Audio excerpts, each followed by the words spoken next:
Olá pessoal, bem-vindos aí a mais um programa do Por Dentro da Pós-Graduação, programa este do Centro Internacional Universitário Uninter, e o programa Por Dentro da Pós é um incentivo da Pró-Reitoria de Pós-Graduação aqui do Centro Universitário Internacional Uninter.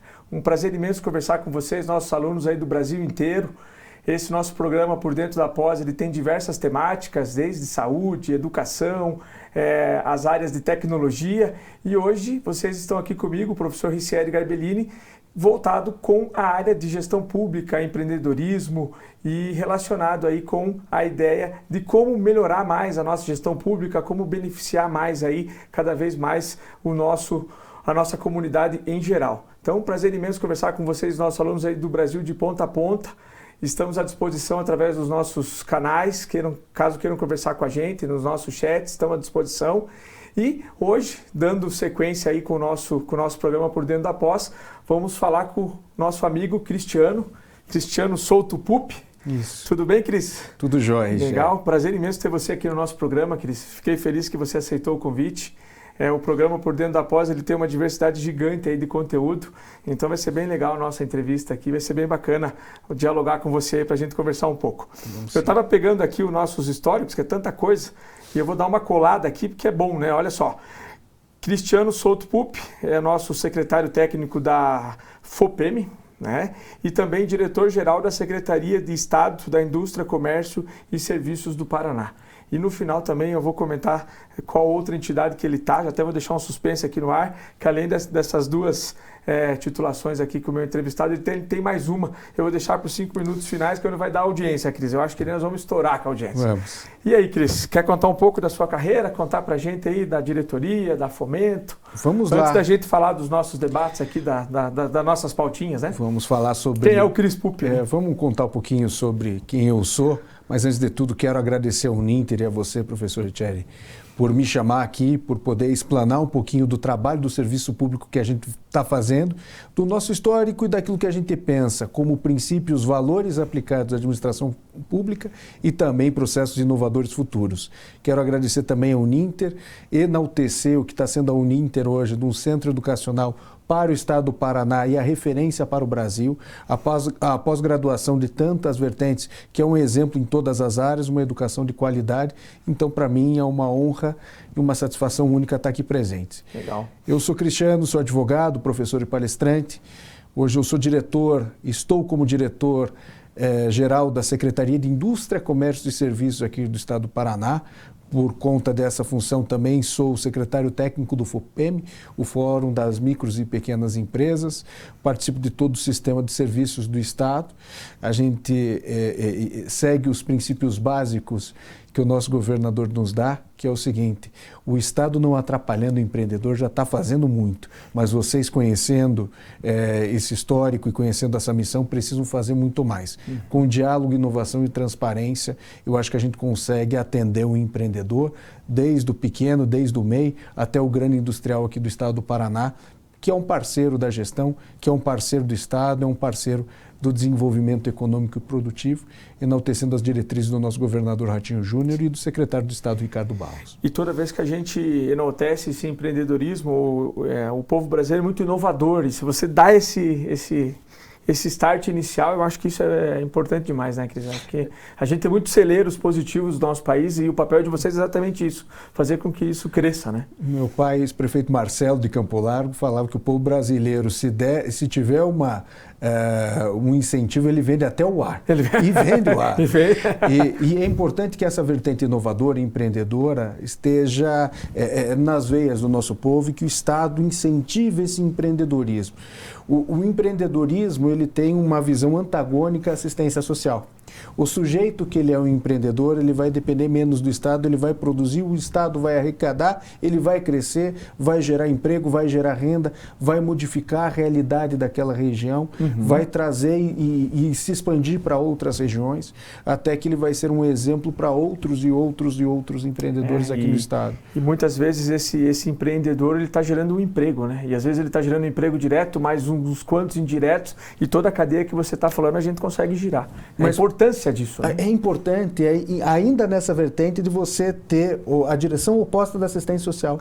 Se ele está gerando um emprego que é o dele, como um MEI, como empreendedor, e ele fazendo e vendendo seu próprio negócio, é alguém a menos que vai depender diretamente do Estado.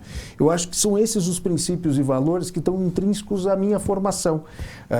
Desde do meu estudo na Liberdade, na Fundação Friedrich Naumann de Liberdade do Cidadão, em Gummersbach, a minha graduação na Faculdade de Direito de Curitiba, as minhas pós-graduações, elas estão intrínsecas a você defender o cidadão de um aparato do Estado, e aqui o Estado eu não estou falando necessariamente do nosso Estado, mas de prefeitura, estados e ente federativo e União, de explorar o empreendedor, de arrecadar e não entender dentro da curva própria de Laffer o ponto em que a gente precisa incentivar para que a gente tenha uma arrecadação, dessa arrecadação a gente consiga gerar riqueza, dessa riqueza ser coparticipativa a um processo de construção e união para o Estado, e que a cidade, e que o Estado, e que a União prospere.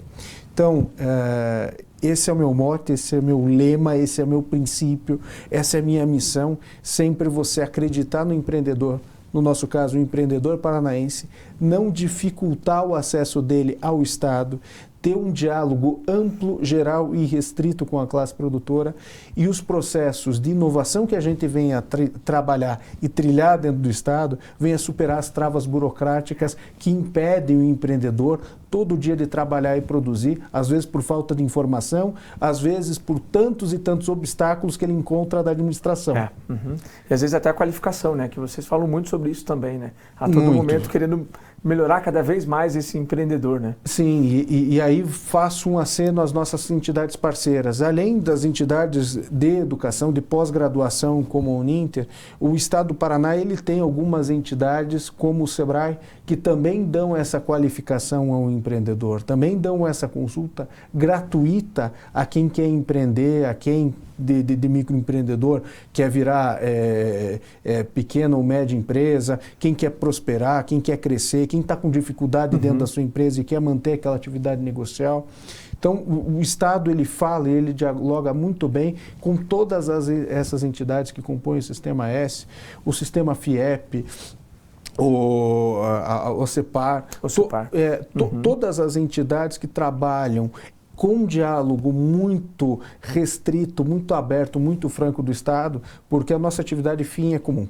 A gente quer desenvolver o setor produtivo e não desenvolve apenas e tão somente dentro da função estatal. Talvez a função estatal seja a menor, mas a gente precisa ser esse elo de ligação entre todos esses sistemas.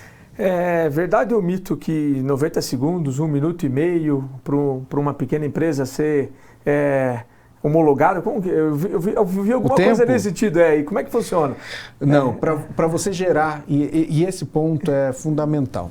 O Paraná hoje, ele se adequou à Lei de Liberdade Econômica. Ao se adequar à Lei de Liberdade Econômica, fizemos um decreto de baixo e médio risco dentro do Estado do Paraná, colocando nos diversos anexos 771 atividades consideradas de baixo risco. E o baixo risco, segundo a Lei de Liberdade Econômica, ele não tem ação alguma estatal. Ou seja, você apresentou que a sua empresa é de baixo risco é compatível com o plano diretor daquela localidade e você fez o cadastro dentro do sistema Empresa Fase da Junta Comercial do Paraná, é instantâneo a emissão desse alvará. Então, coisas que a gente tinha meses, 6 meses, 7 meses para abrir a sua empresa, é instantâneo. Então, a gente está fazendo de todas as empresas do Estado do Paraná e tem essa meta para que seja até o final de 2020 e de 2026 com menos de 4 horas de todos os ramos. Hoje a gente já está em 5 horas, mais ou menos. A gente está baixando esse índice cada vez mais. O Estado do Paraná passou alguns anos sendo o Estado que mais demorava. Hoje a gente bate mês a mês o primeiro, o segundo, o terceiro lugar das juntas comerciais mais rápidas que existem. E isso precisa de uma análise muito rápida, de um sistema de inovação e fácil acesso, um sistema integrado, e a gente está buscando integrar as 399 prefeituras do Estado ao mesmo sistema e, consequentemente, vai tirar do prefeito das 399 cidades uma série de processos que ele não vai mais precisar analisar, o servidor não vai mais precisar analisar, o empresário não vai precisar esperar essa análise do poder público de todas essas atividades, integrar todos os sistemas de todos esses municípios, porque alguns órgãos são do Estado, alguns órgãos são da própria prefeitura, para que seja integrado, conectado, deu ok, o ok aqui, já foi para lá, e a coisa começa a girar para que em menos de 4 horas a gente consiga fazer de todos os ramos de atividade a abertura de empresas no estado do Paraná, o que está muito... É muito bom. Hoje a gente corre e não fala mais por horas, a gente fala por minutos. Por minutos, exatamente. Antes era dias e antes eram meses. Não, e você então, tinha consulta de guia de uma cor, consulta de guia de uma outra cor e altas consultas e todos os tempos tudo burocrático, né? E hoje em dia, só que assim, né, Cris, o que você comentou também é a força de vontade da equipe, né? Olha quanta inovação você tem em toda a equipe de trabalho para que isso aconteça. Mas isso é missão. Isso é missão. Isso é missão. Isso precisa vir de cima, uma diretriz para você colocar na mesa e que os órgãos técnicos, e aqui eu faço um agradecimento a todos os órgãos técnicos que nos deram 771 atividades consideradas de baixo risco, entendam que, é seguro, é possível fazer uma fiscalização externa a qualquer momento, eu não preciso impedir o cidadão de empreender para fazer uma fiscalização prévia e tomar dele o tempo que ele não tem, porque muitas vezes está contraindo crédito, muitas vezes ele está pagando os juros daquela atividade e ele quer emitir a nota para ontem. Então, é isso que a gente está fazendo, é conseguindo fazer com que o empreendedor, no mesmo dia que ele queira abrir seu negócio, ele já consiga vender. E a gente ter esse entendimento de todos os órgãos e de todos os estados. De todos os estados. Hoje, aqui a gente está falando para o Brasil todo, que vão nessa corrente positiva, que eu acho que é a corrente do bem do empreendedor. Então, o Paraná passou na frente do ranking. Outros estados, eu estava no consórcio Sul-Sudeste essa semana, e a gente estava debatendo, os outros estados falando, não, a gente quer passar o Paraná. Nosso governador falou, de 771 tem que ir na próxima atualização para 1000. Os outros estados, a gente chegou até num consenso dentro do nosso grupo de trabalho, que a gente vai balizar um limite mínimo para, olha, essas atividades são consideradas de baixo risco em todos os estados, gente. A gente não pode mais aceitar retrocesso, não pode aceitar uma trava burocrática que empreende alguém de trabalhar, de produzir, de gerar renda, de gerar receita para o Estado, de gerar empregos para o cidadão. Então, esses pontos, essas travas, a gente tirando de cena, a gente consegue avançar como um país. Exatamente. Olha que bacana o que o Cristiano comentou, que a nossa audiência, esse nosso programa vai para todos os alunos de todo o Brasil e a gente vincula esse nosso programa também dentro das nossas unidades de estudo. E nesse banco aqui que o Cris sentou, eu já trouxe pessoal da polícia, já trouxe pessoal da administração pública, hoje e eu sempre falo, se o programa que a gente tem aqui no Paraná tem dado certo e você está lá no seu município, é o nosso aluno de gestão pública mais especificamente, você está tendo alguma dificuldade ou você precisa de alguma ideia, você tem os nossos contatos. É muito fácil a gente chegar na assessoria do Cris, conseguir esses conhecimentos e você lá no seu município fazer com que isso aconteça. O Paraná tem muitos modelos bons de política pública e isso pode ser para o Brasil inteiro. Replicado. E eu falo para os meus alunos, né, principalmente os que são da minha área de segurança pública e de gestão pública. Tem case positivo, quer levar, entra em contato, a gente vai dar algumas instruções. Né? É bacana. Que é positivo, se copia, se replica e assim vai. E evidentemente melhora. E melhora. Assim, né? De todas as experiências. O que eu coloquei aqui que eu ia te perguntar, não sei se nós podemos chamar de programa ou não, mas você falou, né? O decreto Baixo Risco Paraná. Como que funciona essa ideia, Cris? Você já falou um pouquinho, mas só para a gente colocar aí, nós podemos chamar de programa, projeto, decreto Baixo Risco Paraná, como que funciona? Eu preciso falar e começar dizendo de uma inovação que o nosso governador Ratinho fez quanto a um comitê chamado Descomplica Paraná. Era lá para tratar de algumas travas relacionadas ao ambiente da agropecuária no estado. Isso virou um GT, se desenvolveu, ampliou seus horizontes e ele tem missões próprias transversais. Então não adianta só uma secretaria como a nossa de Indústria e Comércio trabalhar dentro de um comitê que implica diretamente a Casa Civil e outras dezenas de secretarias que têm atividades correlatas. Então é um grupo de trabalho que está dando muito certo e justamente serve para você não complicar a vida do cidadão, tirar essas travas. Um dos pontos que a gente colocou como prioritário do nosso grupo, do Descomplica, e aqui enalteço a figura do Luciano, que hoje virou nosso procurador de Estado, era o diretor-geral da Casa Civil, através do secretário Ortega, e do coronel Jean Puchetti, foi o do decreto baixo risco. A gente conseguiu entender que o Paraná estava muito para trás. O Paraná estava com cerca de 222 atividades liberadas. E até vou contar uma história interessante. Um amigo meu, que é o Marcelo Faria, presidente do ILISP São Paulo, da Caneta Desesquerdizadora, ele chamou na associação comercial o governador e falou: governador, o senhor tem um discurso muito liberal, muito pró-empreendedor, mas olha, o ranking do Paraná está em último. Como é que você vai fazer isso daqui? O governador ligou para 2, 3 pessoas e aí a gente mostrou para o governador: governador, em um mês o Paraná vai estar no topo desse ranking. E aí a gente encontrou ele quando foi publicado. Falei: governador, missão dada, missão cumprida. Está aqui. O Marcelo nos ajudou muito dentro dessa construção, dentro dessa análise, dentro dessa unificação de atividades de baixo risco, porque tem um ponto essencial dentro dos princípios do liberalismo. É a liberdade para trabalhar e é a liberdade de empreender. Esses dois momentos não podem ser impedidos por nada.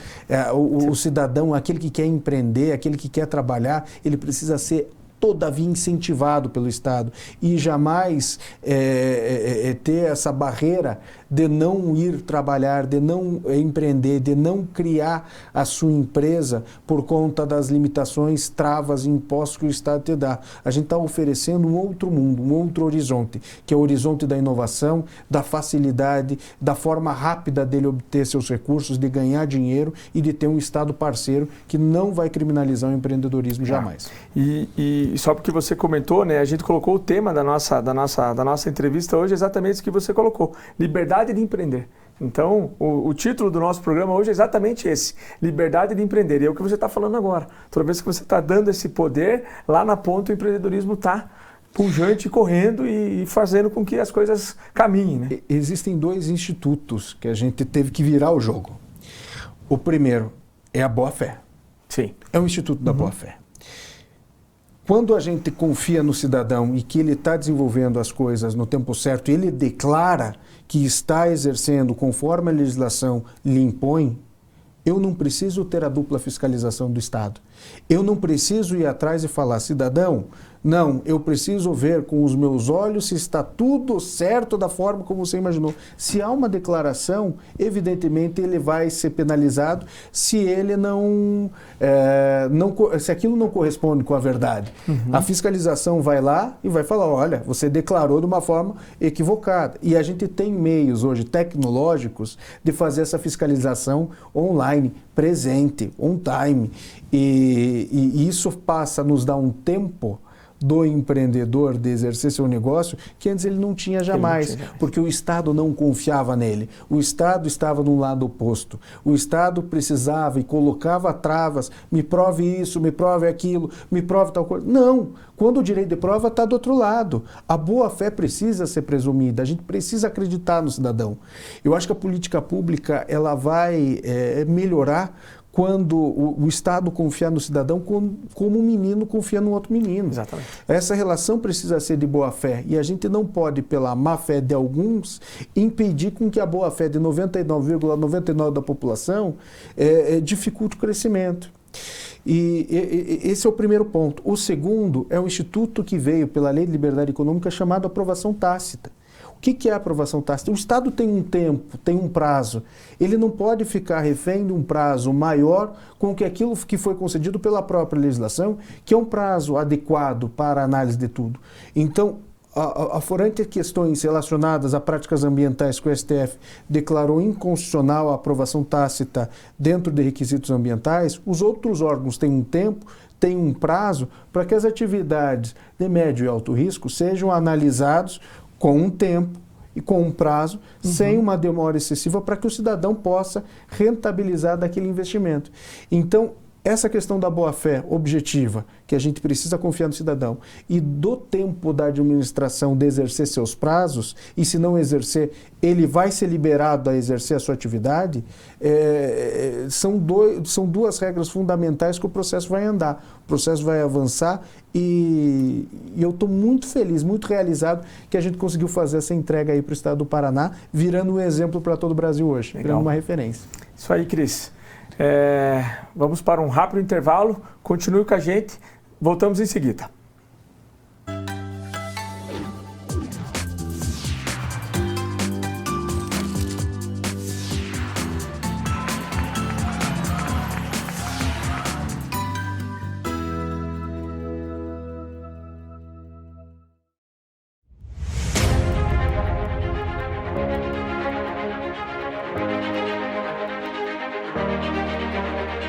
Localizado no ponto mais privilegiado da cidade de Curitiba, no Pilarzinho, o sítio de transmissão do Supercanal 13.1, TV Cultura, 13.2, TV Profissão, 13.3, TV Euronews e, em breve, 13.4, TV Enem Uninter, recebem o seu mais novo transmissor. Homologado pela Anatel com 10 vezes mais potência, vai atender a mais de 3,5 milhões de telespectadores em Curitiba e na região metropolitana, nas cidades de São José dos Pinhais, Piraquara, Colombo, Almirante Tamandaré, Bocaiúva do Sul, Campina Grande do Sul, 4 Barras, Araucária, Campo Magro, Campo Largo, Contenda, Lapa, Balsa Nova e Itapé do Sul. O Supercanal 13, ampliando sua potência de transmissão, vai aumentar muito mais a sua intensidade de sinal, possibilitando, assim, uma ótima recepção em mais de 90% dos televisores da nova área de cobertura. Parabéns, Supercanal 13! No Supercanal 13, sua imagem pega bem.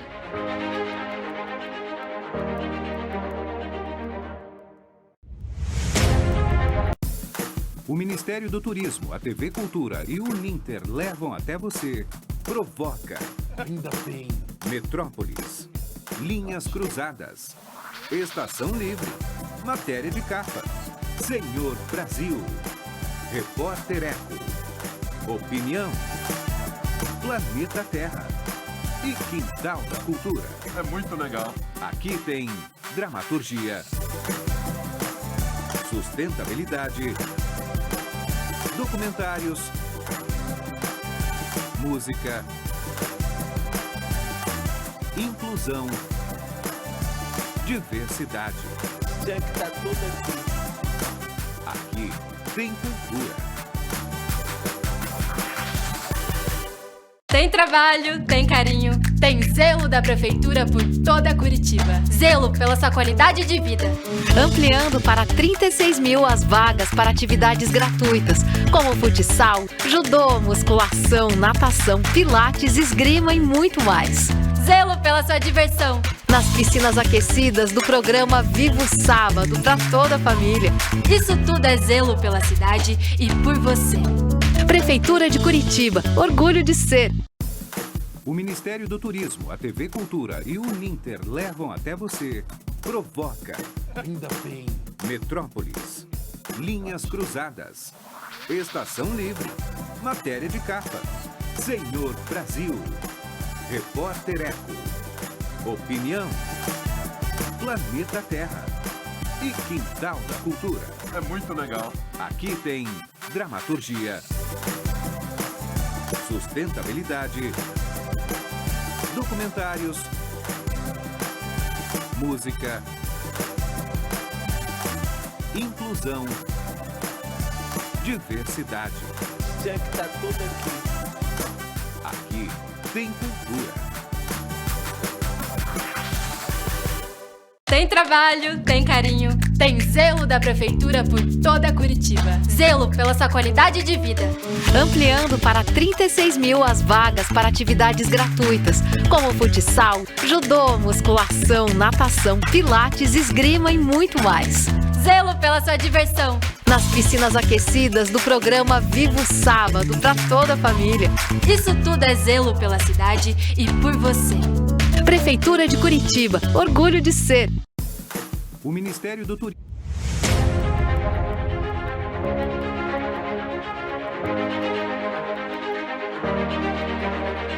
Localizado no ponto mais privilegiado da cidade de Curitiba, no Pilarzinho, o sítio de transmissão do Supercanal 13.1, TV Cultura, 13.2, TV Profissão, 13.3, TV Euronews e, em breve, 13.4, TV Enem Uninter, recebem o seu mais novo transmissor. Homologado pela Anatel com 10 vezes mais potência, vai atender a mais de 3,5 milhões de telespectadores em Curitiba e na região metropolitana, nas cidades de São José dos Pinhais, Piraquara, Colombo, Almirante Tamandaré, Bocaiúva do Sul, Campina Grande do Sul, 4 Barras, Araucária, Campo Magro, Campo Largo, Contenda, Lapa, Balsa Nova e Itaperuçu. O Supercanal 13, ampliando sua potência de transmissão, vai aumentar muito mais a sua intensidade de sinal, possibilitando, assim, uma ótima recepção em mais de 90% dos televisores da nova área de cobertura. Parabéns, Supercanal 13! No Supercanal 13, sua imagem pega bem.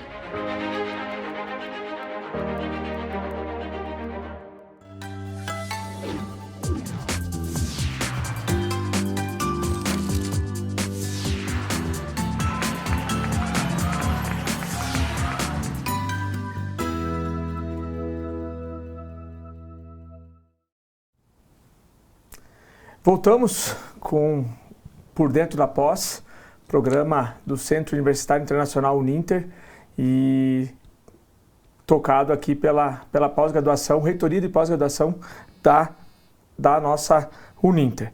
Prazer imenso estar aqui conversando com vocês, nossos alunos, não só da área de gestão pública do professor Ricieri, mas também todos os alunos da pós-graduação, da graduação, que acessam aí os nossos canais e participam com a gente aí desse programa de entrevistas. Mais uma vez, muito obrigado a todos vocês que colaboram aí com o nosso programa. E esse programa também tem caráter educativo, serve também como sequência dos seus estudos, que muitas vezes, dependendo do tema, a gente coloca os links relacionando-se aí a várias disciplinas.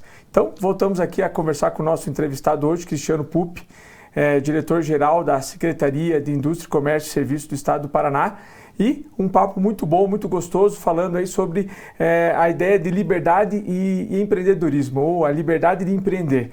E no nosso primeiro bloco a gente ficou bem empolgado do quanto que existe inovações e práticas que estão fazendo aí de pegar um ranking aí em que o nosso estado estava lá no fundo e agora já está lá na ponta. E, mais uma vez, deixando isso claro para os nossos alunos, que boas práticas a gente tem que replicar e fazer ser usada por todo o Brasil. E fica aí todos os nossos contatos para que vocês possam entrar em contato não só com o professor Ricieri, mas também com o nosso entrevistado, para espalhar aí essas ideias aí que estão dando certo num local para várias localidades, né, Cris? Acho que é importante a gente falar sobre isso. E no primeiro bloco também o Cris se apresentou, além de advogado, além de diretor e diversas formatações, tem também o Conselho do Sebrae, né, Cristiano? Como que funciona aí esse Conselho do Sebrae? Quais são as atividades? O Conselho do Sebrae ele é integrado entre órgãos da administração direta e administração indireta. Faz parte do G7 inteiro aqui do estado do Paraná, faz parte os bancos públicos aqui também, faz parte da Universidade Federal do Paraná, faz parte o governo do estado através da Secretaria de Indústria, Comércio e Serviços, com o titular que é o nosso secretário Ricardo Barros e eu na vaga de conselheiro suplente, e quero enaltecer aqui o Vitor Tchuqueta, que é o superintendente do Sebrae, o presidente do conselho, o senhor Ercílio Santinoni, que é também uma referência no Brasil de defensor de pequenos e microempresas, do R7, do GAVA, e de toda a diretoria e de todos os servidores que compõem e fazem parte do Sebrae do Paraná, que é uma referência para o Sebrae do Brasil e para o empreendedorismo aqui no Estado. O SEBRAE é uma entidade hoje que é parceira do governo federal, parceira dos prefeitos principalmente. É o SEBRAE que dita políticas públicas de inovação e tanto ela faz uma qualificação do gestor público e dos gestores e agentes políticos que aí e Thierry, você vai saber, muitas vezes eles entendem do processo político, mas não vão entender do processo administrativo. Então essa qualificação do SEBRAE ela é importante. Essa qualificação deles para a ponta e para que o setor produtivo que é fundamental, é necessário, e também a qualificação do setor produtivo. Não adianta um setor produtivo criativo, com boas ideias e boas vontades, que os processos internos da sua empresa, do seu CNPJ não funcionem. Então, toda essa ligação, toda essa intermediação que o SEBRAE e o nosso SEBRAE aqui do Paraná faz, ele faz com excelência. É um dos SEBRAEs que tem uma das melhores notas do Brasil, que tem um dos maiores alcances do Brasil e faz esse entendimento correto, que o poder público, o setor produtivo dos estados só vai crescer e se desenvolver se a gente falar a mesma língua, tiver diálogo e transparência. E aí a gente consegue fazer um processo de qualificação empreendedor, ditar outros rumos para a nossa política, para o nosso setor produtivo e fazer com que a nossa cidade, o nosso estado e o nosso país prospere cada vez mais. E olha que bacana quando o Cristiano comentou sobre o SEBRAE em relação ao gestor. As pessoas às vezes identificam o SEBRAE, micro e pequena empresa, alguma coisa nesse sentido. Mas é uma área gigante que o SEBRAE tem crescido muito quando a gente fala de treinamento, aperfeiçoamento na área de gestão pública. E isso é bom a gente deixar claro, que às vezes as pessoas entendem que tem aquela marca do SEBRAE para pequeno empreendedor, ou micro ou médio empreendedor, seja lá qual for o tamanho. E esse braço agora é muito interessante. Eu li muito sobre isso e vi que o SEBRAE está crescendo demais. E eles estão dando muito, acho que podemos usar a palavra consultoria para diversos municípios. E o que acontece? A informação está ali, o conhecimento está ali. Hoje o gestor municipal ele pode correr atrás. E muitas vezes isso ele não sabe. E às vezes você está aí com poderio dentro de uma prefeitura, dentro de uma cidade, falta alguma qualificação e o SEBRAE é uma opção. O nosso secretário Ricardo costuma brincar conosco dizendo o seguinte: o Brasil sobra-se iniciativa e falta acabativa. Então você tem boas ideias, falta a forma de executar. Exatamente. E você não consegue executar dentro do poder público se você não tiver a qualificação. E essa qualificação é básica para qualquer gestor. Tanto o gestor de cima, o prefeito, o governador, o presidente, quanto os secretários, os diretores de órgãos técnicos, porque você precisa ter um embasamento de que as suas atividades demandadas, a tua vontade, que o sufrágio, que a população decidiu ao escolher você, vai ser efetuada na ponta. Você pode e deve brigar com os setores técnicos, entendendo aquilo que ele está falando e discordando, e outros pontos convergindo, protegendo. A gente tem aqui no Brasil uma falência do serviço público atrelada ao apagão das canetas, que é o fenômeno amplamente debatido, que é o servidor com medo de fazer a função pública dele. Exato. De fazer a função política a qual ele foi escolhido. Por medo, ele não faz, ele se acomoda, e isso a gente precisa superar. E a gente só vai superar com coragem e com qualificação. E com qualificação, exatamente. Então é importante, mais uma vez, frisar para todos os nossos alunos a importância dessa qualificação que o Cristiano comentou. Se ele tem essa qualificação e ele consegue transmitir isso para os nossos gestores públicos, é muito importante que você ganhe esse conhecimento e coloque em prática, e isso que ele acabou de dizer, a gente não tenha, esse negócio do amedrontamento, alguma coisa nesse sentido. Então essa é uma frase interessante que ele comentou, que eu acho que é importante os nossos alunos terem em mente do quê? Qualificação. Toda vez que a gente qualifica alguém, melhora o nosso setor público e a gente tem melhores índices lá na frente. Eu estou confortável para falar aqui porque a qualificação nunca tem um fim. Nunca. A qualificação, e principalmente eu sou movido a isso, eu quando fico algum tempo sem uma qualificação, 3, 4 meses, sem uma pós, sem um curso, sem alguma melhora, um aperfeiçoamento, eu já me sinto um tanto quanto para trás. E é necessário que a gente sempre vá para frente, evolua, porque o nosso mundo evolui. As políticas, por exemplo, exemplo, públicas, ou as matérias do direito que eu aprendi dentro da faculdade, não faz tanto tempo assim, apesar da minha cara um tanto quanto mais velho, eu tenho 34 anos, então eu estudei na faculdade há 15. Tudo que eu aprendi na faculdade, ele foi, de certa forma, reciclado. Se eu fico para trás nesse processo, passam por cima. E se isso é assim dentro do mercado privado, no poder público, então, é muito mais dinâmico. As pessoas, elas cobram posições hoje de uma forma muito diferente daquilo que foi discutido há 5 anos. A política mudou e, às vezes, os políticos não mudaram. E essa qualificação ela é necessária para que a gente tenha, primeiro, o entendimento da ponta daquilo que a população nos espera. Segundo, como a gente vai fazer com que esse entendimento do saber ouvir vá chegar para a população. Eu digo, e meu pai, o ex-prefeito Marcelo, Pupi de Campo Largo, que acabou falecendo logo no seu segundo mandato como prefeito no comecinho de 2021, ele falava o seguinte, ele replicava a frase do Ulisses Guimarães quando promulgou a Constituição. Não roubar, não deixar roubar, colocar na cadeia quem rouba. Esse é o primeiro mandamento do homem público. Aquilo ali ficou na minha cabeça um tempo, eu falei, bem, tem 2 outros mandamentos, o segundo e o terceiro, que é o saber ouvir e é o saber fazer. É o saber fazer. Uhum. Gestor público que sabe ouvir e não sabe fazer, ele vai ser um frustrado. Exato. Porque ele vai ter aquela demanda, ele vai ouvir e vai ser reprimido em executar. Gestor público que faz sem saber ouvir é um incompetente, porque não vai atender essa demanda, vai fazer errado e vai ter que fazer 2 vezes. Então essa sintonia entre o que a população espera, a qualificação e a vontade de você executar isso, faz com que você tenha um casamento perfeito entre o agente político e a vontade populacional. E tudo isso que o Cristiano está falando é algo novo. Só para vocês entenderem, na lei de 2017, na lei de 2018, que é a lei 13.460, que eu sempre falo aqui na Uninter, que é o Código de Defesa do Consumidor relacionado a serviços públicos. A gente já tem o Código de Defesa do Consumidor do setor, não do setor público, mas do setor privado, há anos já, em que vocês aí vão num pequeno estabelecimento, você tem lá um pequeno manual lá, o código lá de direitos e defesas do consumidor.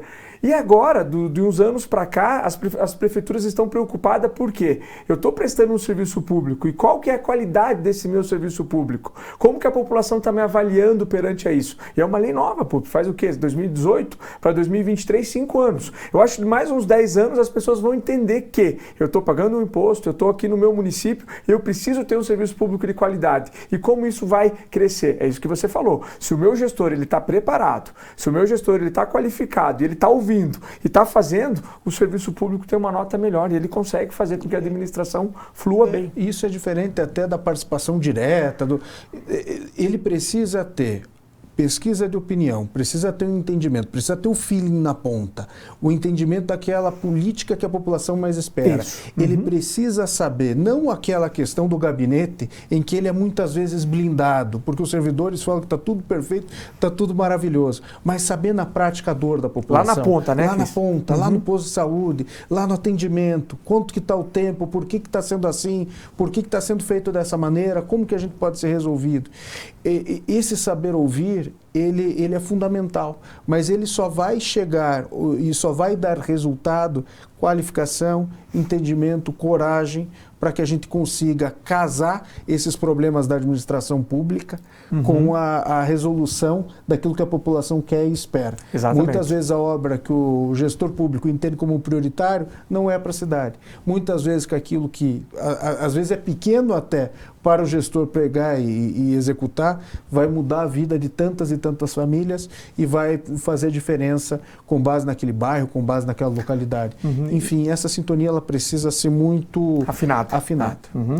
E falando agora de município, a gente tem comentado sobre isso que você comentou, mas também tem um debate interessante que tem acontecido muito, que é o programa Paraná Competitivo, Eu acho que isso é um marco aqui do nosso estado.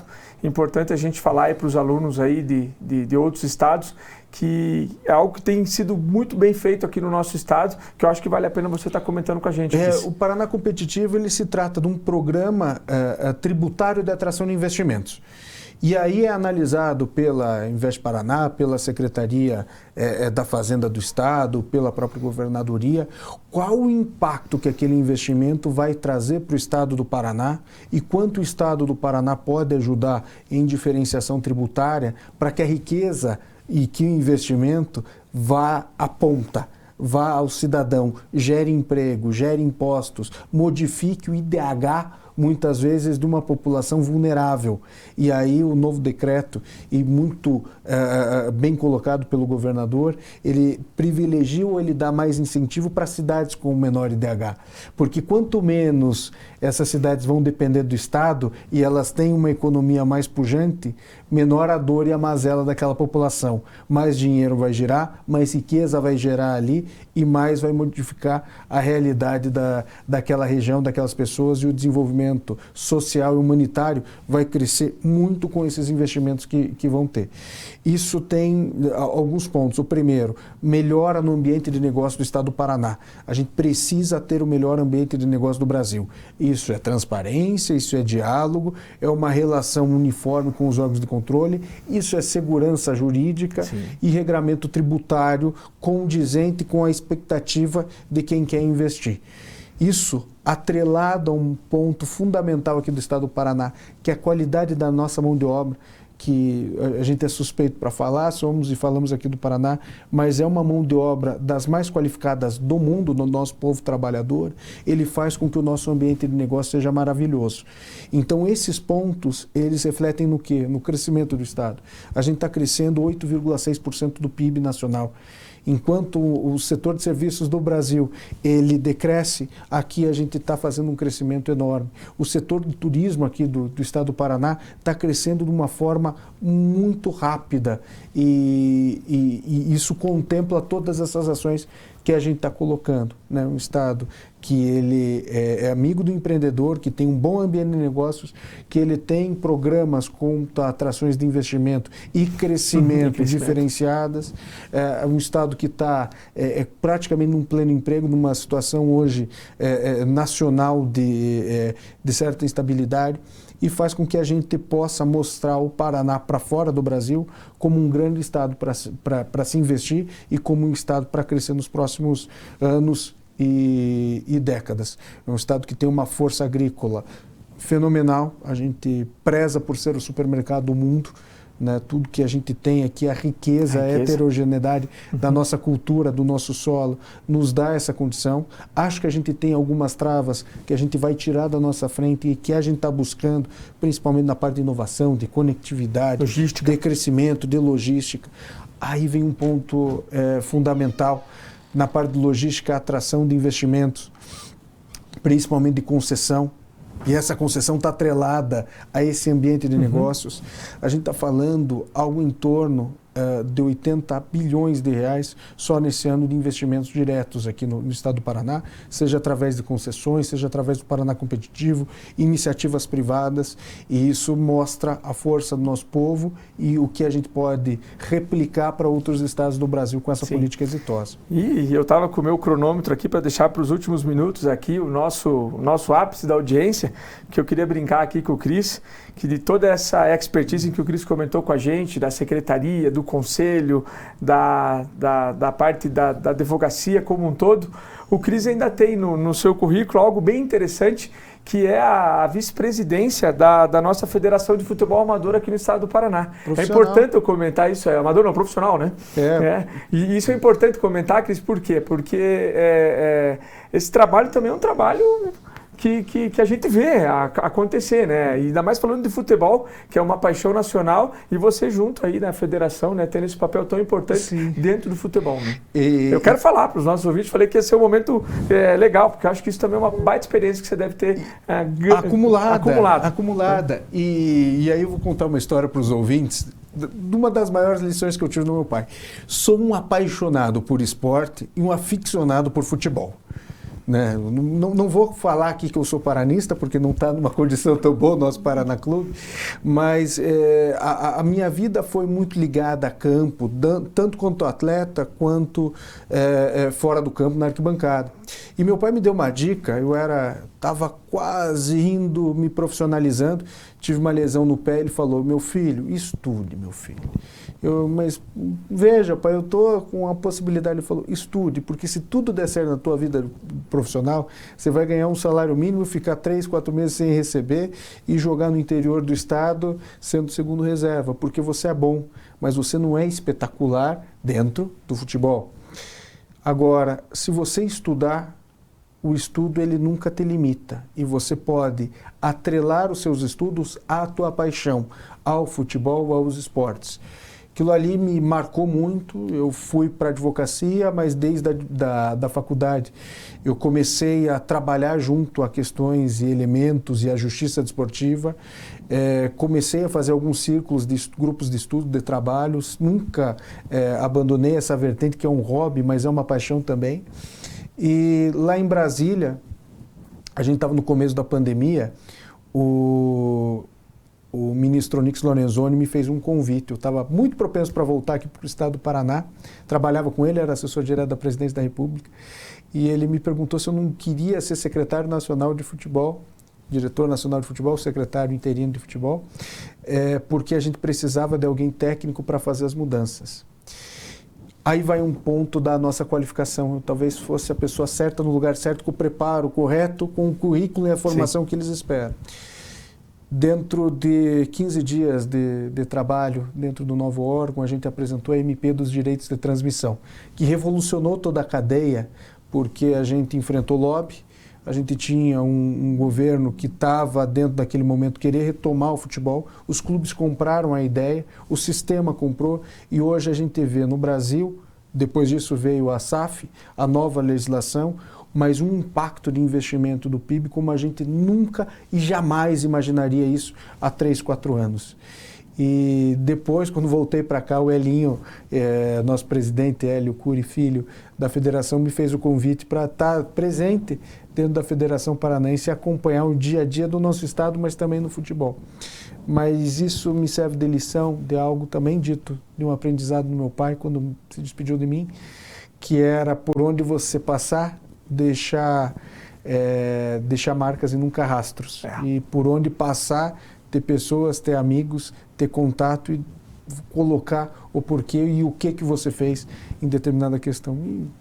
É algo para a gente pegar, para a gente refletir, para a gente organizar, olhar para trás e ver que fez bem feito e que o Brasil e que a atividade fim, que o futebol está indo muito bem. Obrigado por conta dessas grandes inovações. Parabéns, Cris. Valeu. Excelente currículo. Precisava comentar aí dessa ideia do futebol e bem feliz, agradecer a você pela parceria em estar aqui com a gente no nosso programa hoje e convidar para outros, né? Eu acho que debate aí nós vamos ter bastante. Aqui surgiu várias ideias e eu acho que dá para a gente fomentar aí. Eu acho que o que a gente passou hoje para quem vai estar nos ouvindo é aquela empolgação. Acho que isso deixou claro aqui a sua motivação e a sua fala em querer transmitir o conhecimento para que as pessoas consigam engrenar lá na frente. Isso é fundamental. Falar de futebol, falar de empreendedor e falar no centro acadêmico da qualidade como o Uninter, para mim é uma honra, uma satisfação. Conte comigo, professor. Obrigado. Quando você precisar, para debates, para mesas redondas, para palestras, eu estou à disposição, porque o conhecimento e as boas ideias, eles se compartilham. E eu tenho certeza que sempre quando eu venho aqui, eu aprendo muito mais daquilo que eu demonstro. Então, obrigado a todos vocês por conta dessa participação. Valeu, pessoal. Forte abraço, obrigado. E até um próximo programa Por Dentro da Posse.